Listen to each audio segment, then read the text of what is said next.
મિત્રો આપણે બનાવી રહ્યા છીએ શાક અને આ બની રહી છે આપણી દાળ અને બાજુમાં બની રહી આપણે આ સલાડ બનાવવાનું છે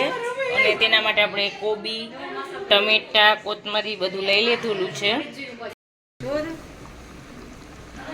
આપણે બનાવી રહ્યા છીએ ભાત આજે અમારે ત્યાં જમણવાર છે અમારા જમાઈનું વેલકમ હતું અને તેની તૈયારી ચાલી રહી છે મોટો બધો અવાજ પણ આવી રહ્યો હશે તમને બધા મહેમાનો છે અને આ મારા બેન શાક હલાવી રહ્યા છે અને બાજુમાં રસોઈ બધી થઈ રહી છે લોટ બાંધાઈને કમ્પ્લીટ થઈ ગયો છે હવે તેના લુવા બનાવી અને આપણે પૂરી બનાવીશું તરાઈ ગયા છે અને આ પૂરીના લુવા પણ થઈ ગયા છે અને અમારા જેઠાણીજી છે ને પૂરીના ગોયણા કરી રહ્યા છે પૂરી તરાઈ રહી છે અને આ પૂરી આપણી કમ્પ્લીટ